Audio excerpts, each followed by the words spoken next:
À propos du produit scalaire dans le plan. Voici une tâche introductive. Si un corps est déplacé du point A vers le point B, ça par une force F parallèle au déplacement D, alors le physicien calcule le travail accompli par la formule W est égal à F fois D.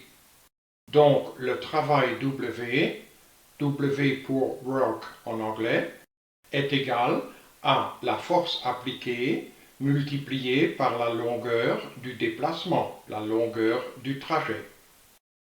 En fait, une force est exprimée en newton en honneur du scientifique britannique Sir Isaac Newton. Et l'unité d'un travail, c'est alors des newtons fois des mètres.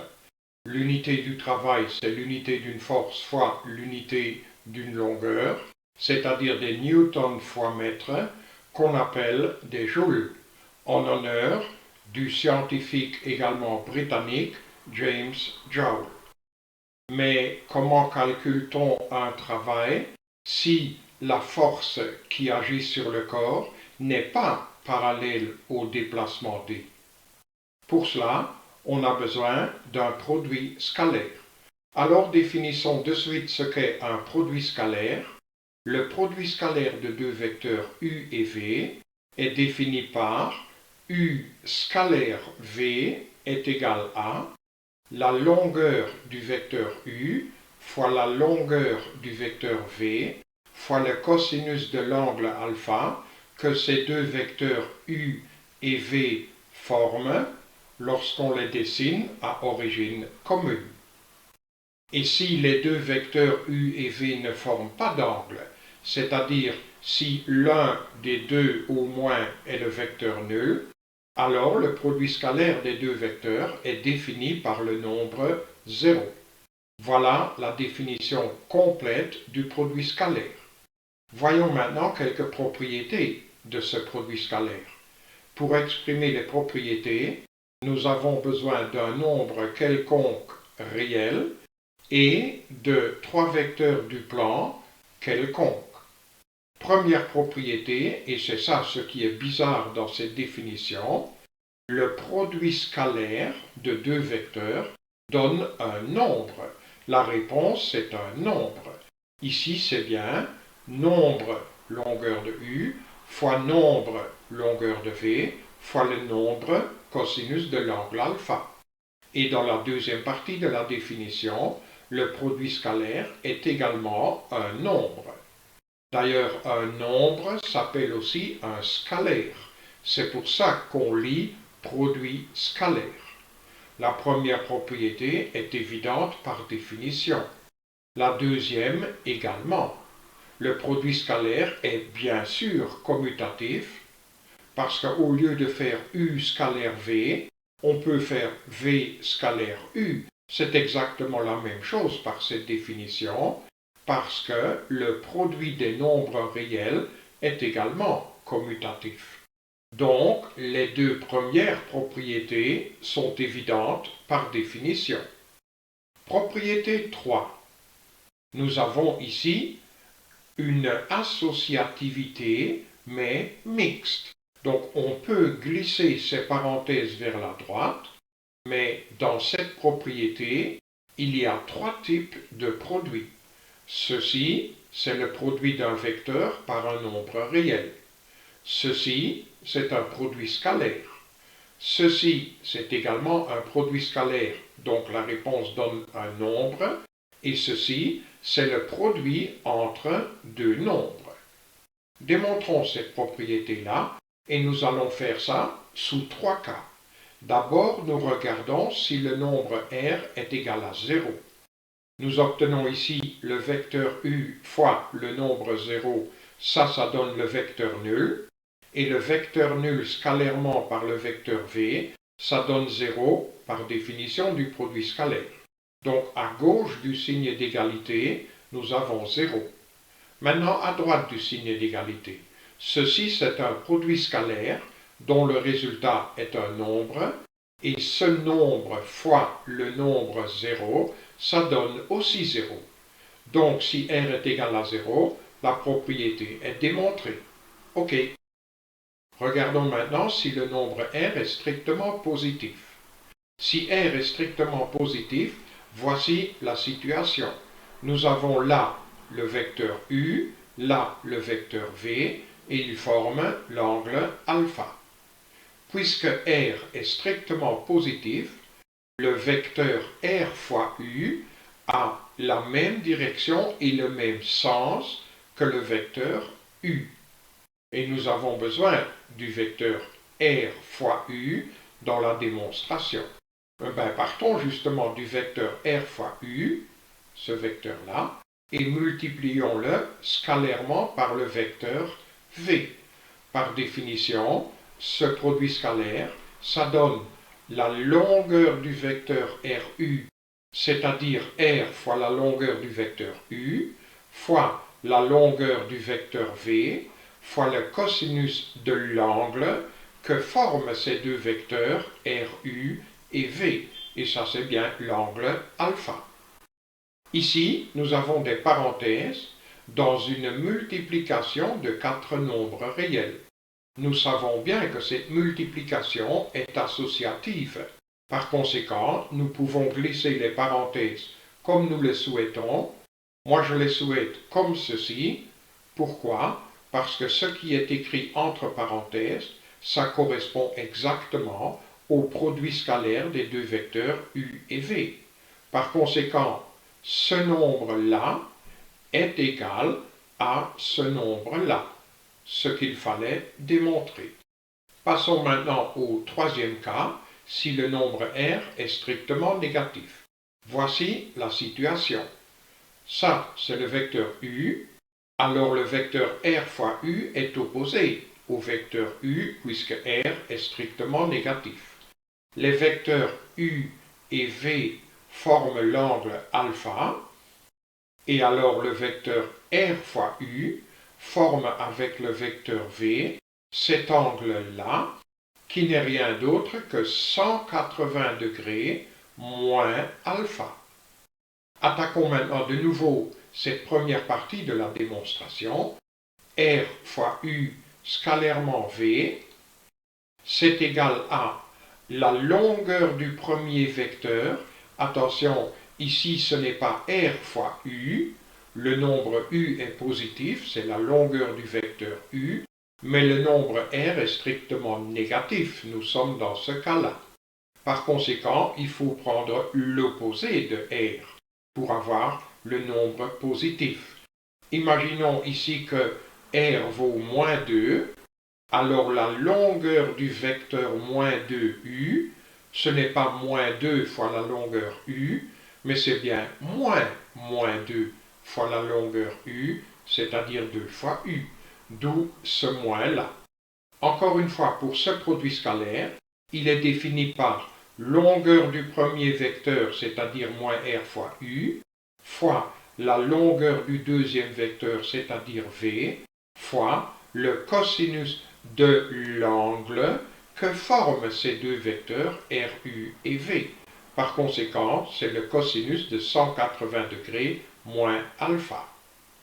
Nous regardons dans le cercle trigonométrique, nous nous imaginons un angle aigu alpha.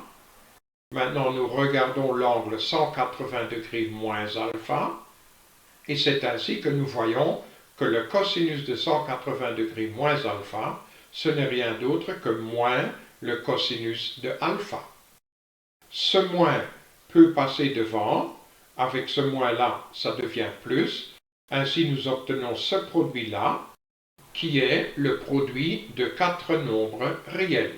Ce produit étant associatif, je peux placer les parenthèses là. Pourquoi comme ça? Parce que ce qui est écrit entre parenthèses, ça correspond exactement au produit scalaire de U et de V. Nous avons donc démontré cette propriété-là dans les 3 cas possibles. Ainsi, elle est acquise. Pour la quatrième propriété, à savoir la distributivité du produit scalaire par rapport à l'addition vectorielle, nous avons besoin de beaucoup de place. Donc, on va démontrer cette propriété-là à la page suivante. Démontrons donc ici cette distributivité du produit scalaire par rapport à l'addition vectorielle. C'est-à-dire, pour n'importe quel vecteur u, v et w du plan, on a u scalaire v plus w, c'est la même chose que u scalaire v plus u scalaire w.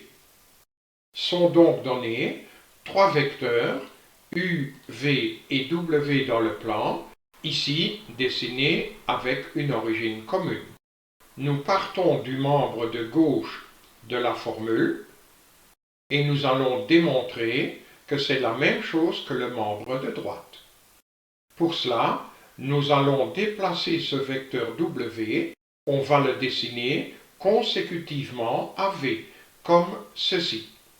Et maintenant, toutes les origines et extrémités, on va les désigner par A, B, C et D.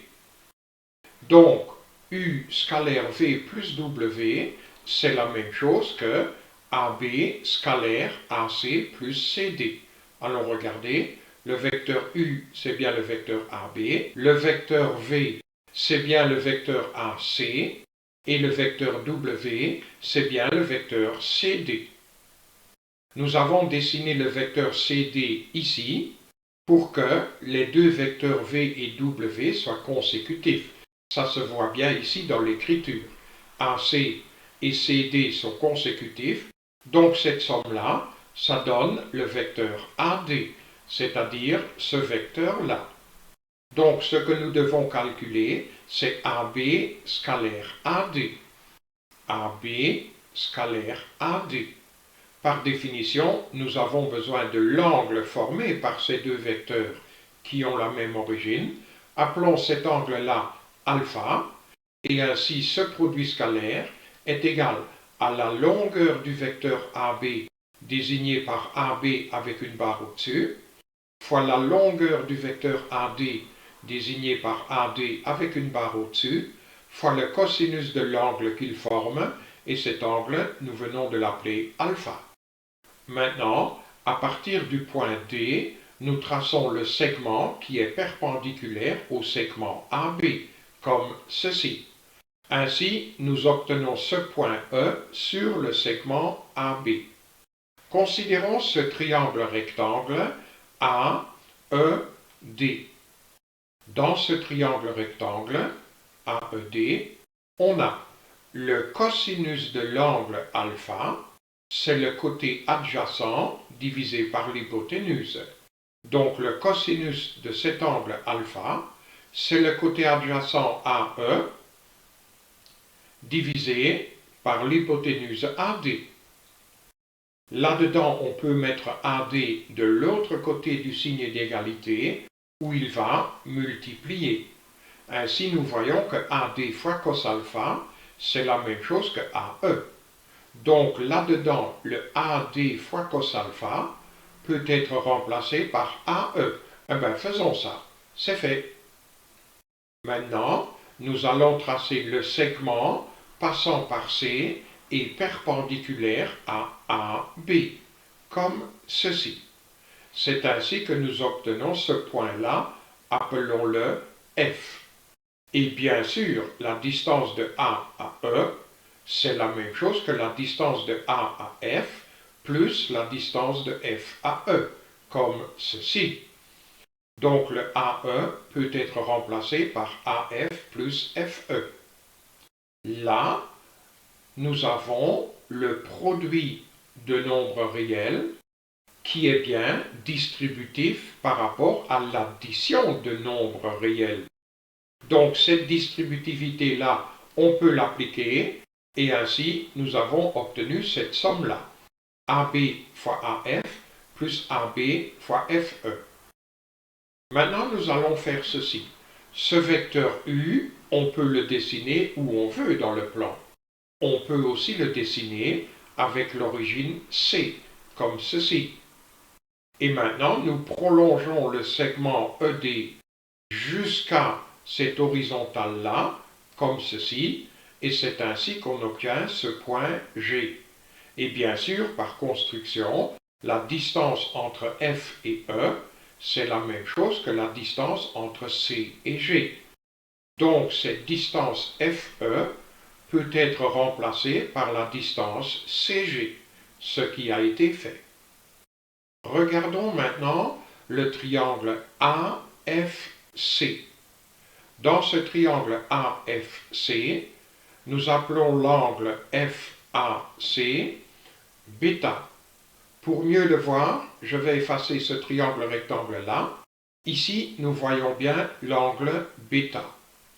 Et dans ce triangle AFC, le cosinus de l'angle bêta, c'est le côté adjacent à F divisé par l'hypoténuse AC. Donc, dans ce triangle AFC, le cosinus de bêta, c'est AF sur AC. Ce AC, nous le mettons de l'autre côté où il va multiplier. Ainsi, nous obtenons que AC fois cos bêta, c'est la même chose que AF. Donc, ce AF-là peut être remplacé par AC cos bêta. Faisons déjà ça. C'est fait. Maintenant, on va travailler le deuxième terme de la somme.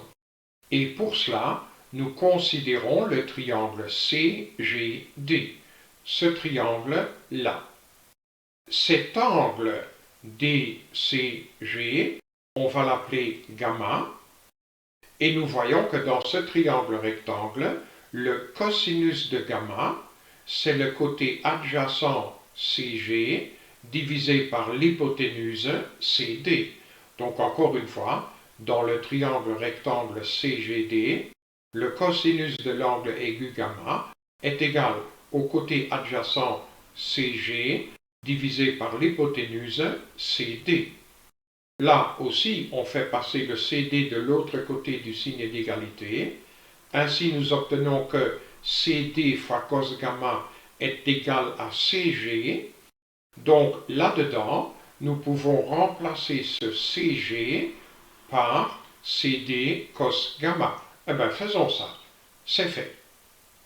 Regardons maintenant bien ce que nous avons là. Nous avons la longueur AB, c'est la longueur du vecteur AB, fois la longueur AC, ça c'est la longueur du vecteur V, fois le cosinus de l'angle bêta, qui est l'angle formé justement par ces deux vecteurs AB et AC.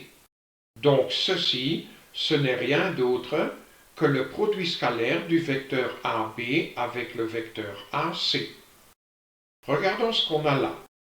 Nous avons la longueur AB, donc cette longueur-là, qui est la même chose que cette longueur-là, fois la longueur CD, la longueur du segment CD, c'est la longueur du vecteur CD, fois le cosinus de l'angle gamma, donc fois le cosinus de cet angle-là. Donc ce qui est écrit là, c'est bien la longueur du vecteur AB fois la longueur du vecteur CD fois le cosinus de l'angle que forme ce vecteur-là avec ce vecteur-là lorsqu'on les dessine à origine commune, ici C. Donc ce qui est écrit là n'est rien d'autre que le produit scalaire des deux vecteurs AB et CD. Ainsi, nous avons obtenu que ce produit scalaire-là est égal au produit scalaire du vecteur AB avec le vecteur AC, plus le produit scalaire du vecteur AB avec le vecteur CD. Oui, mais le vecteur AB, ça c'est le vecteur petit u. Le vecteur AC, ça c'est le vecteur petit v. Et le vecteur CD, ça c'est le vecteur petit w. Donc ce qui est écrit là, ce n'est rien d'autre que u scalaire v plus u scalaire w, ce qu'il fallait démontrer. Nous avons bien démontré cette distributivité. Voici le résumé de cette nouvelle notion acquise, le résumé du produit scalaire dans le plan. Le produit scalaire de deux vecteurs u et v est défini par u scalaire v, c'est la longueur du vecteur u fois la longueur du vecteur v fois le cosinus de l'angle alpha que forment ces deux vecteurs u et v lorsqu'ils sont à origine commune. Et si l'un des deux vecteurs u et v au moins est le vecteur nul, alors le produit scalaire est défini par le nombre 0. Voici 4 propriétés importantes du produit scalaire.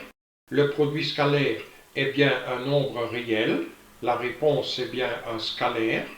Le produit scalaire est commutatif. Nous avons ici une associativité mixte. Et le produit scalaire est distributif par rapport à l'addition vectorielle.